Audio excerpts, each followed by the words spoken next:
Los organismos del reino animal poseen respiración aeróbica y para realizar el intercambio de gases con el ambiente, cuentan con diferentes adaptaciones que les permiten satisfacer sus necesidades de energía, de acuerdo con su tamaño corporal, hábitat y tipo de actividades realizadas.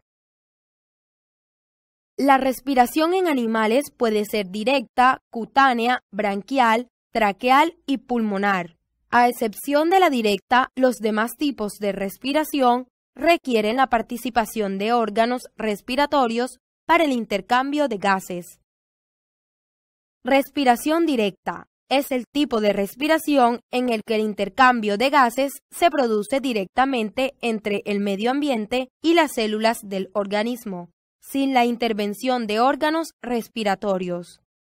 Gracias a que la concentración de oxígeno es mayor en el medio ambiente que al interior del animal, el oxígeno ingresa a través de las membranas de las células que forman su capa exterior por medio de la difusión, forma de transporte a nivel celular que no requiere energía. El dióxido de carbono es expulsado de la misma forma. Este tipo de respiración es propia de poríferos, cnidarios, platelmintos y nematodos. Poríferos. Las esponjas dependen de la difusión para obtener el oxígeno que necesitan. El movimiento permanente de sus coanocitos contribuye a que el agua rica en oxígeno fluya permanentemente cerca del cuerpo del animal. De esta forma se mantiene el suministro de oxígeno, garantizando con ello que la difusión sea efectiva. Como el cuerpo de las esponjas está constituido solamente por dos capas delgadas, células que están en contacto con el agua, la difusión es suficiente para que se realice el proceso respiratorio. Cnidarios. Los cnidarios, como las medusas y las hidras, carecen de sistema respiratorio y por lo tanto el intercambio gaseoso se realiza en todo el cuerpo del animal por difusión, pasando de unas células a otras. Organismos parásitos como la tenia, que pertenece a los platelmintos, y los oxiuros, que pertenecen a los nematodos, requieren una mínima cantidad de oxígeno para su metabolismo. Por ello se les denomina microaerófilos. En nuestro país encontramos entre la costa pacífica y la región Caribe este tipo de seres vivos con sus respectivos procesos de respiración. El pez abisal. El nombre científico es Photoblepharon palbepratus. Es un pez que brilla debido a miles de bacterias que habitan en una bolsa que tiene debajo de los ojos. Esta luz atrae a presas diminutas, permite la comunicación entre estos peces, atrae parejas y el parpadeo confunde a los depredadores. No solo se alimenta de zooplancton, sino también de los pececillos que se acercan atraídos por este. Estos peces también se alimentan de cangrejos y camarones. Está completamente adaptado a condiciones extremas. La presión es muy elevada, superando fácilmente las 200 atmósferas. Equivale a 200 kilogramos por centímetro cuadrado.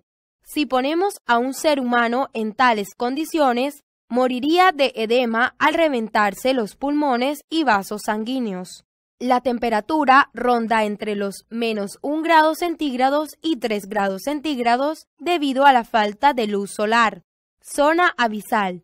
Pequeño gráfico que muestra los diferentes niveles para hacernos una idea.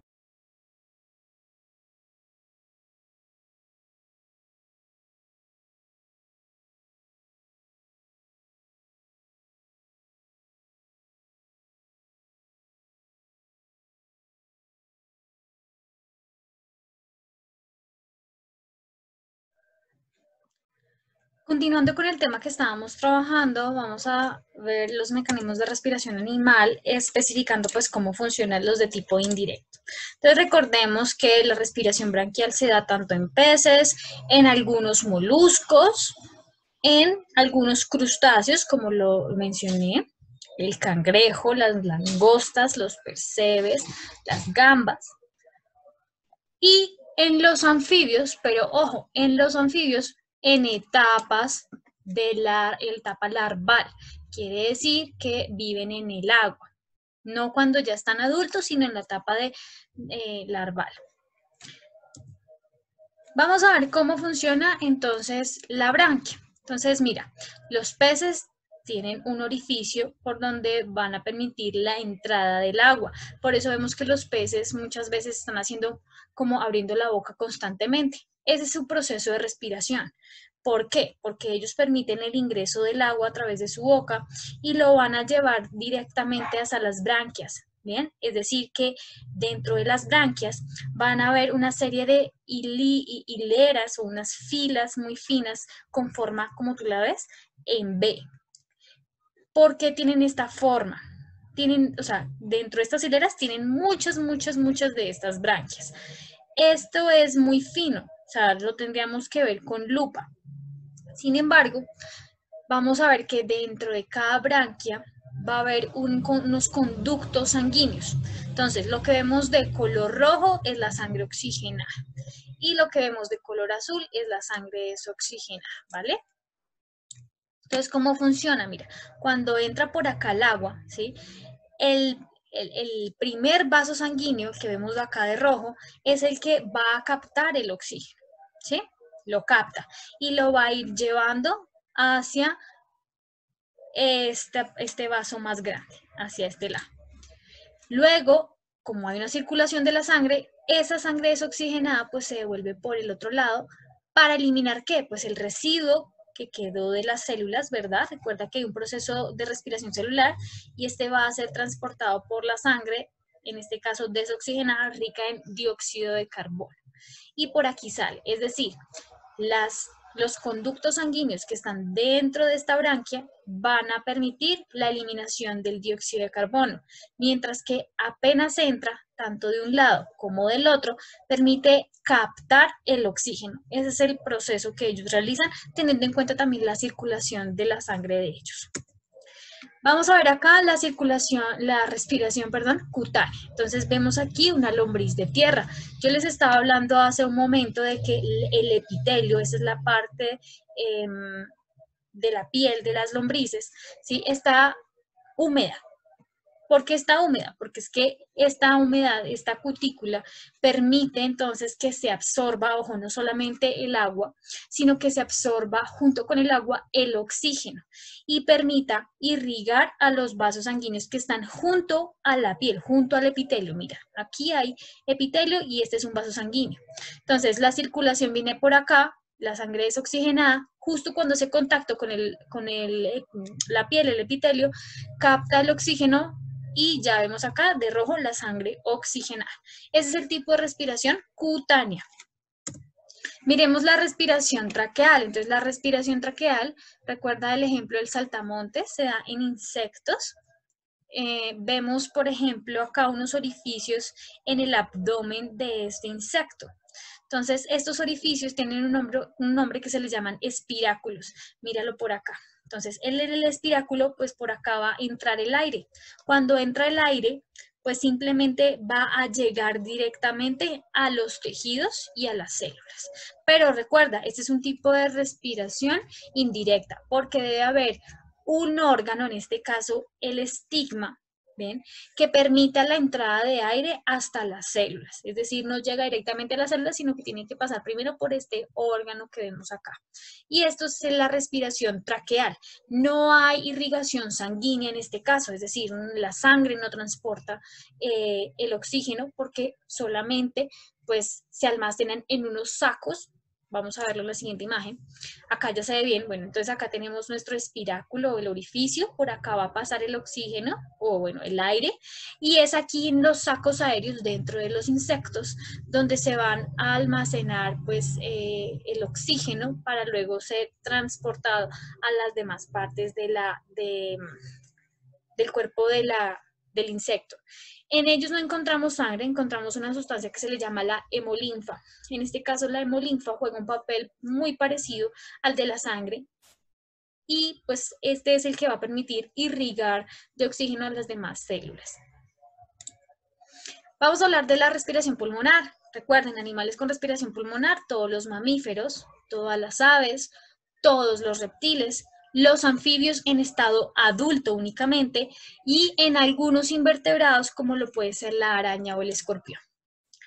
Hay diferentes tipos de sacos pulmonares, ¿bien? Cada uno pues va a tener una forma debido a que pues cada organismo está adaptado a un ambiente en donde pues la presión tanto del aire, la presión del agua, etcétera, la presión debido a la altitud pues va variando. En el caso, por ejemplo, de esta ave, alcanza alturas muy superiores, por lo tanto, la presión podría que aplastar sus pulmones, por lo tanto, él debe adoptar una adaptación en sus pulmones para evitar esto. Entonces, si te das cuenta, tiene prácticamente que 3 sacos pulmonares, míralos. Y es allí donde se van a intercambiar los vasos sanguíneos con el oxígeno para poder irrigar todo el cuerpo de oxígeno. Lo mismo pasa con los reptiles. Hay reptiles, por ejemplo, que pueden nadar a grandes profundidades o pueden retener hasta cierto tiempo la respiración, por lo que ellos también adoptan un tipo o una forma especial en sus pulmones.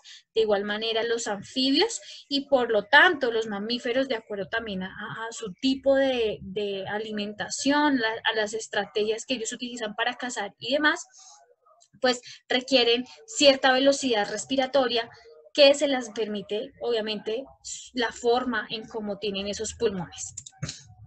Pero en general, la respiración pulmonar pues consta de 2 sacos, o bueno, de 1 o más sacos, donde llega allí unas estructuras que le llamamos como alveolos. Mira, todo esto que vemos acá como si fuera un racimo de uvas, se les llaman los alveolos. Y dentro de los alveolos vemos que están irrigados. ¿Qué quiere decir irrigados? Están conectados con el sistema circulatorio. Entonces, por acá van a pasar, recuerda, las venas pulmonares, y por allí van a pasar entonces la sangre desoxigenada. Cuando pasan por ello, pues captan los glóbulos rojos, aceptan el oxígeno y se pegan al glóbulo rojo. Es allí donde el glóbulo rojo va a ir a todas las células a través de los capilares y demás vasos sanguíneos para poder llevarle ese oxígeno a las células.